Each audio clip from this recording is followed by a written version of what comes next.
and best TT speaker. Before you vote, I ask the timer to read out the qualified speakers and TT speakers.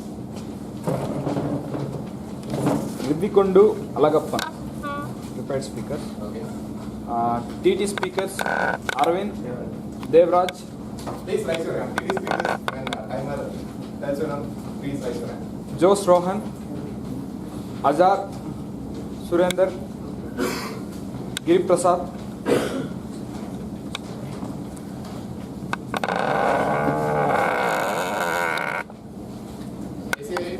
As the ballot papers have been provided to all the members.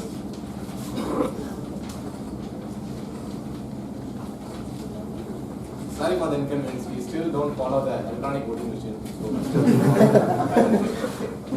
So please vote for the best prepared speaker and best TT speaker. So next we have a MQI, which is Mentally Quality Initiative. So it will be conducted by our charter member DTM Sampath sir. I'd like to call Sampath sir to answer.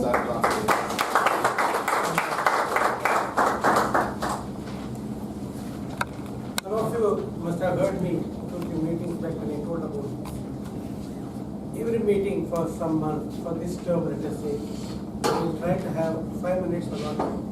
We identify some areas for improvement and exactly in a general way, not in a specific project or a particular area. So today I am going to talk about something.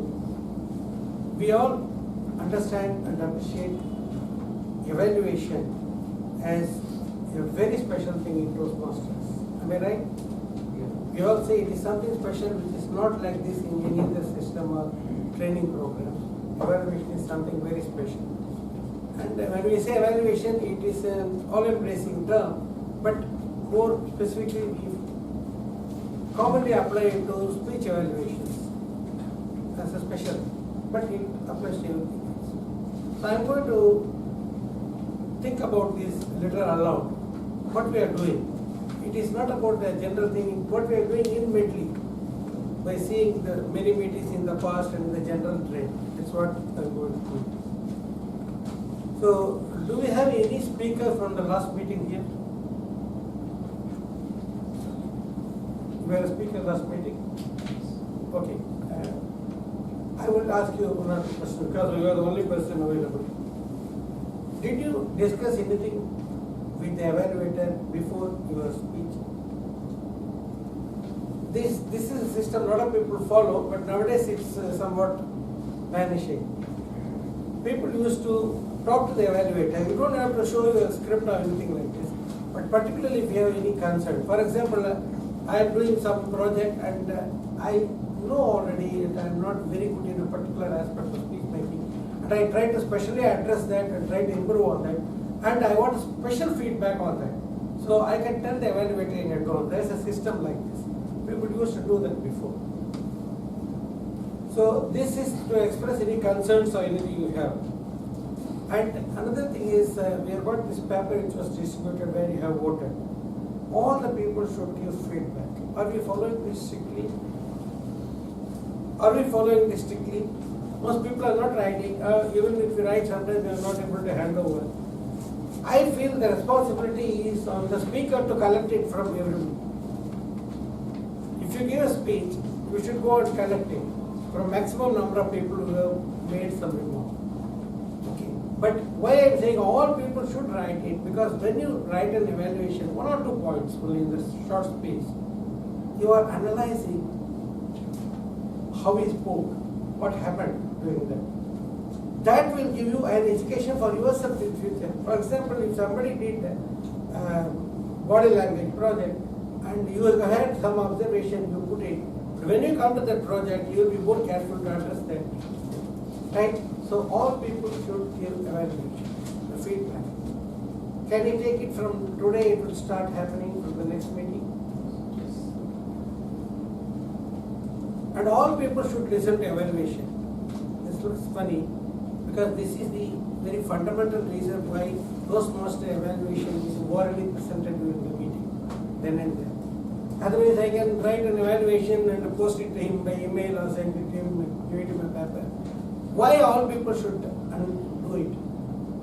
because there is something to gain by listening to somebody's speech and the evaluation of that speech by somebody else. We can gain a lot. In fact, there was a system when I was doing CC at least. I have not done any CC after my icebreaker up to the 10 without observing at least 3 other people doing the same project, either in my club or some other club. I used to find out, go and observe, and listen to the speech and listen to the evaluation of the speech. That was already a pre-education I had before even I started scripting my speech. I think this is a very good habit. Will we try to adopt that? Yes. Yes? Yes. No comes very dangerous. When the evaluator is presenting his evaluation, the speaker should take notes. I gave one speech here 2-3 weeks back. I took notes. I went around and collected a lot of the feedbacks. Because there is something to learn somewhere, so I didn't want to miss that. Speakers should take notes, particularly in the CC projects. A skill learned in the particular project. Today morning there was a beautiful session also about the CC projects and the Toastmasters Sampath was conducting. I was there. He says that a skill you learned should be used in all the future projects. Like number 5, you learn something. Forget about that particular aspect after project 5. Is it the attitude? No. The skill should be a permanent asset of yourself whenever you prepare and present any future speeches. So this is very important. So you should take notes, and if you find there is some shortcoming, you have to specially try to improve that in the next one. There was a very common method in evaluation which I find missing nowadays most of the time. The evaluator used to say, compared to the last speech you gave, in this aspect you have improved now. Have you listened to this evaluating particular aspect sometimes?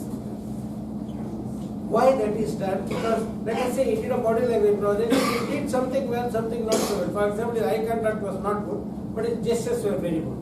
It was specifically commented upon by the evaluator. And he addresses that, he practices that. In his next speech, he improves his eye contact. That evaluator will mention this. See, this is the totality or the completeness of the learning process. You don't do something here, something there, and then forget the whole thing and go.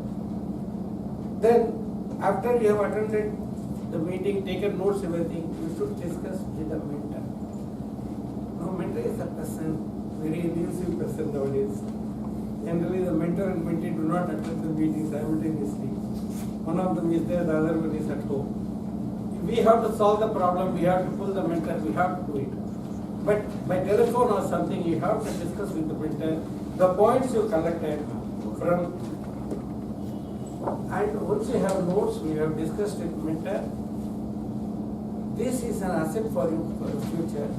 You should visit these notes once in a while in future so that you really try to cement whatever your learning process is. Are you all with me in this? Yes. Shall we expect something better in future? Thank you.